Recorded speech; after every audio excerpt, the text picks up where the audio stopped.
Hello, everybody, and welcome back to the Broadway Jets YouTube show podcast, whatever this is. You'll know me from Twitter as NYJ Mike. I'm joined as always by the master of receipts, NYJ Matt. And Matt, the Jets drop one in Dallas. They get beat on both lines. Zach Wilson has a tough stat line. We'll get into his overall performance. 1-1 with a big game against the 0-2 Patriots coming up this week. Yeah, not a fun Sunday. I was very hungover going into that game, needed a full day of recovery. And then game time starts, and really, you called it out. Offensive line, defensive line. I feel like not only do the Jets not get that 1 yard push in the run game, where you can maybe see Hall and Cook get 5-6 yards consistently, they had no sustained pass rush against the Cowboys. Everything was bad. I think you could go to every layer of the field outside of Thomas Morstead and say, hey, they didn't perform well, and that's how you lose by 20 points. So a lot of overreaction on Twitter, which we'll get to, but overall, Mike, not a fun game. No, it was one of those games too where it just didn't feel right. The Jets, and that's mostly because of the offensive and defensive line. Like you said, we got no push. Even it seems like the blueprinting as a Jets defense with their good pass rush is dink and dunk, run the ball, extend some drives. In that case, when the Jets have a 3rd and 8, when they're on defense and there's a 3rd and 8, you got to get pressure on the quarterback, and it just didn't seem to happen. There were some long 3rd down conversions. The Jets themselves have not been a good 3rd down team with Zach Wilson under center. It's hard to sustain drives that way. One of the big talking points, Matt, this week is how many touches Breece Hall had and Dalvin Cook and all these guys, but nobody had a lot of touches. It's not like the Jets threw the ball 50 times and Dalvin Cook ran it 4. They just didn't have the ball very much. There's been a lot of times, especially in the Gase era, when they went 3 and out all the time, and the defense was meh. You just never felt like you had the football. And it was, of course, one of those games with time of possession. The Jets clearly didn't have the football at all. And we'll go real quick, kind of each step. Zach Wilson is the first The step. stat is that the Cowboys had the ball 43 minutes. The Jets had it for 17. 17, yeah. So not great. that's on the defense, dude. Definitely. And we can start on the defense, right? So Sauce Gardner dropped pick 6. Overall, played an okay game, right? Early on, touchdowns on his side of the field. Matt, you got engaged this weekend, and congratulations. When Sauce dropped the pick, I don't know if you blacked out, but you said I would have had my now fiance say no for Sauce to have taken that to the house. All-time quote. I do remember saying that. That wasn't great. But again, he gives up the touchdown, right? It's like his zone, tough zone, whatever, and then a drop, and then they don't doesn't give him another pass the rest of the game. So that's the thing. If Sauce picks that off, if he does pick that off, which we know he's capable of catching a ball and runs it to the house, I'm going to be like, wow, Sauce had a great game. So it's like, but dude, it bothers me so much because this is why we made our Twitter accounts in 2020. This is why we have a dumb YouTube show. And if you are watching, thank you, hit subscribe. But the reason we do it is we think we have good Jets takes. We're pretty clever, and we want to have a good time and talk Jets football. Sauce Gardner overreaction yesterday. You have main accounts, like actual prominent people in the Jets world saying Sauce Gardner's had a horrible start to the year. He's terrible. The overreaction, if anybody deserves a pass, it's him. An all-pro as a rookie at corner at 22 years old. Is this really going to be the guy that if he has an okay to below average quarter or two, you're going to drag him on Twitter? It's too small of a sample size, as you said yesterday. It is so lame to do that because everyone in the world has to hate on Sauce Gardner. Does he need his own fan base doing it? It's lame. It's very lame. It's always like this in the beginning of the season, which is frustrating. Even like you've called out Rich Cimini, he said the Jets' 3rd and short offense stinks. Where they had 6 plays so far in the season where it was 3rd and short. Oh, they stink. How do you know? What if they go 12 for the next 12? Now they're great.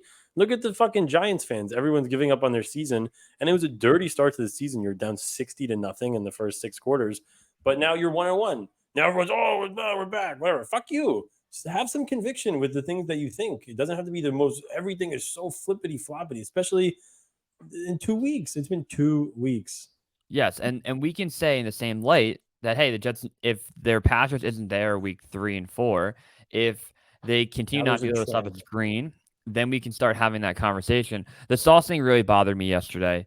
And then Yeah, because you could even say like a little bit like anything. You could be like it's a little bit disappointing so far. Like hasn't had the greatest 2 games, stuff like that. Acknowledge the good year last year. That's fine. But for you to people to just come out and say he's a flat out like I don't think people are saying Sauce stinks totally, but But like I'm sure some actual people had count, that take. But it's but like even it's the also Samini like thing is so absolute. The Jets third right. down offense, short offense stinks. You don't know that. And that tweet was dumb too because I think they had 6 plays and 2 of them were first downs, and then one of them was the Dalvin Cook where he did get a first down on like the And they didn't 3rd and 2 challenge run, it. Yeah. and they didn't challenge. So obviously a very dumb take by Samini. And then defense can't get off the field on 3rd down. Obviously terrible. Dak Prescott's 13 of 13, and his first incompletion is on like a screenplay that was busted. Quinn Williams felt like he was active on the field. Quincy had like that one missed tackle and he was fine. Overall Foul. defense unbelievably disappointing in week 2, but they have a chance to right the wrong and win a divisional game at home, which we'll talk about. But they can bounce back, right? We can see them bounce back, but you can still call out that they sucked. But do you need to single out the guy who was an All-Pro last year? Probably not. No, the whole defense was disappointing. Drew from Jersey had a good tweet. He said, "Look, you can't say you're a Super Bowl defense and then just get the shit beat out of you for the whole game. Like, get off the field, make a push, you know." Yeah. And the Jets were good in the red zone, but also the Cowboys could have scored another touchdown.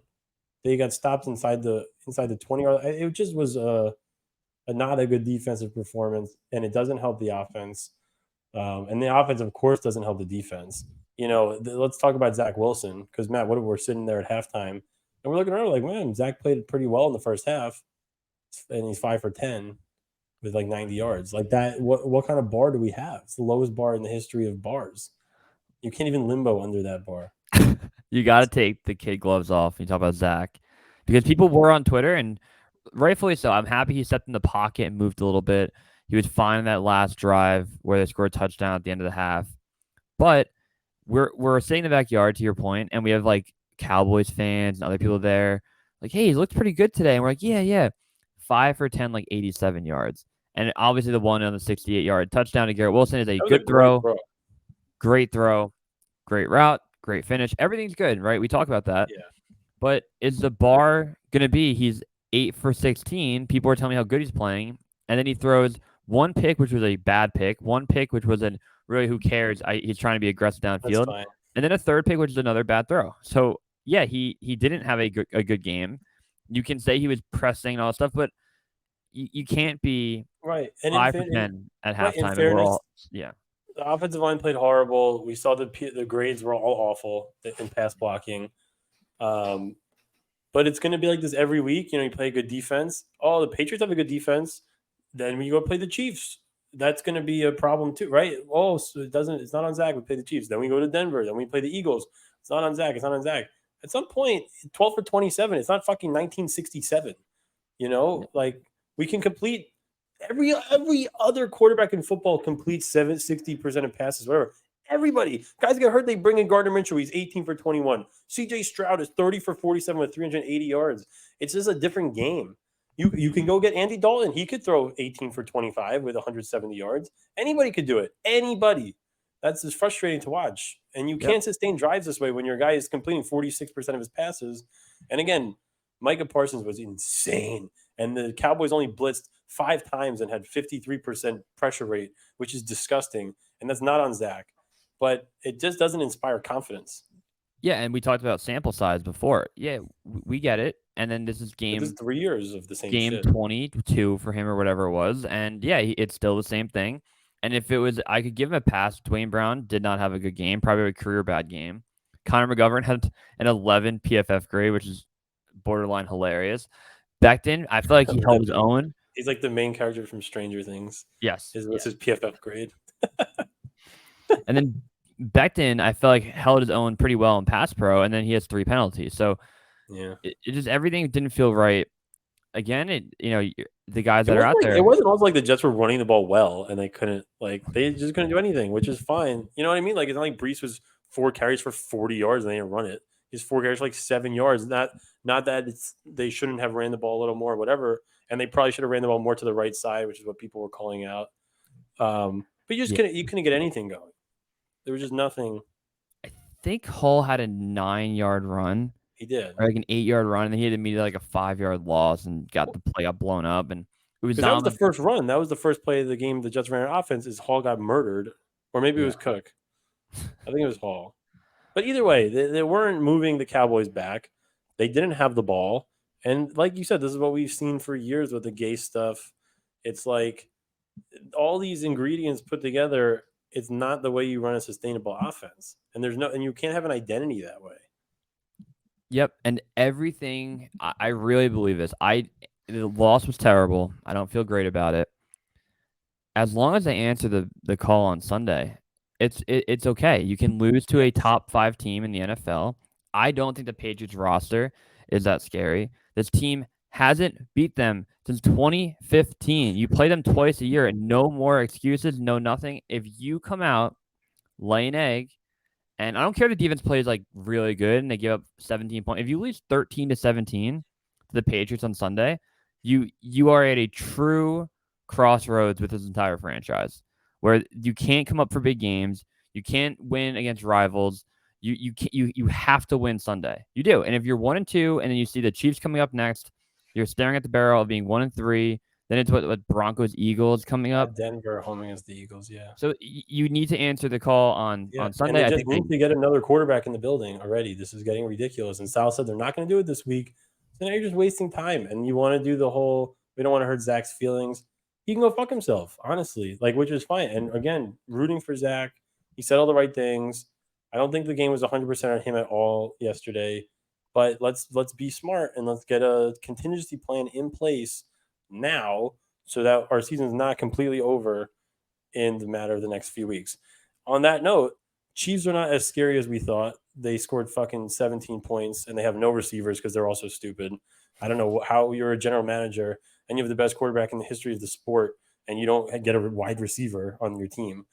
And then, you could win this game on Sunday as well. The Patriots are favored, which is interesting. They're -2.5. So they're really like a 5.5 point favorite. But I agree with you. I'm not scared of them. Mac Jones is going to get fucking killed in the pocket by a fucking pass rush. Our line. The reason they're favored is because you don't think Belichick can go 0-3. That has to be a huge part of it. People think they're going to come up for this game.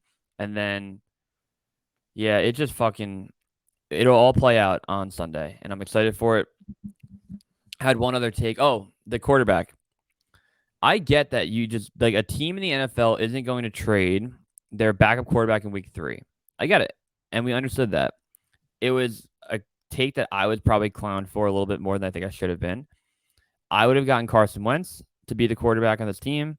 And a lot of people, that would hurt Zach's feelings. They didn't think Rodgers would go down this quickly. If they did have Rodgers go down, they probably thought Zach could elevate this team, which, again, he can have until the bye week. But if you wait to bring in a quarterback at the trade deadline, the season can be gone. If you wait to bring in a quarterback in week 5, then he needs another week 2 to get accustomed to the playbook. We get all that. That's why personally I would have probably done it in the offseason to build it up. But yeah, Kirk Cousins isn't going to get traded in week 3. Like Matt Ryan probably doesn't want to come out of retirement. Carson Wentz might be looking for a different option. And then you end up with Colt McCoy and Jacoby Brissett, and that's what you're going to end up with. And hopefully Zach Wilson can turn it around. But if he doesn't, then they're going to do this whole flip-flop back and forth, and you're going to have like a 5-12 year. So Zach Wilson needs to answer the call. The Jets defense needs to wake up, and we're going to beat the Patriots. We're going to be fine. And then we'll have a great Sunday night football game if the Jets go into that game 2-1, if we don't get flexed out, which I think they can flex after week 3, which I would. They're not going to flex us out yet. Not yet. Especially not with the Chiefs. If we were playing like someone stupid, they would probably do it. But they want the Chiefs on Sunday night. Look, it's not doom and gloom. It's just a frustrating start, and things change quickly in the NFL, like we say. You're exactly what you said. The Jets come out and win 24-17 on Sunday, and Zach plays well. We're going to be fucking fired up, feeling good. Bring us the Chiefs. We're going 16-1. But we'll see what happens. I hope the Jets defense becomes a little more I wish Saleh was more flexible. He's just very inflexible with his scheme. It's not even like a scheme. You just rush 4 guys every time, which is fine. But if you're playing a team like the Cowboys who have a terrific offensive line, and I can't believe what Connor Hughes said. It was unbelievable. But if you play a team with a great offensive line, you can't get pressure. That's fine. But why not switch it up a little bit? If Sauce is really playing well against CeeDee Lamb, put him on CeeDee Lamb. The Cowboys are missing their number 2 guy. You could even go the Belichick route where he used to do is put his number 2 corner on the number 1 receiver and double team that guy every play, and then put your number 1 corner on the number 2 receiver. Like, have Sauce lock up Michael Gallup and then put DJ Reed and the safety on Lamb every play. But it doesn't seem like they do anything. They just blitz 4 guys every play, which is fine. And like, if there's a screen, they just let him do a screen. If they run up the middle, it doesn't matter. It's 6 yards. And I don't know. I don't know. It's a little frustrating, but Yeah. a little frustrating. We're frustrated, but we're feeling good. I think it's some residual feelings from the Rodgers stuff. I think like Jets needs to play just a good game on Sunday, and we'll feel a lot better. Sounds good. Well, it's always in the middle. People are too mad. People are too, Zach Wilson's fine. You play great. The answer's in the middle. It's what side you want to lean to. So, Mike, always a pleasure, brother. Go enjoy the game tonight. I'll talk to you soon. All right, my friend.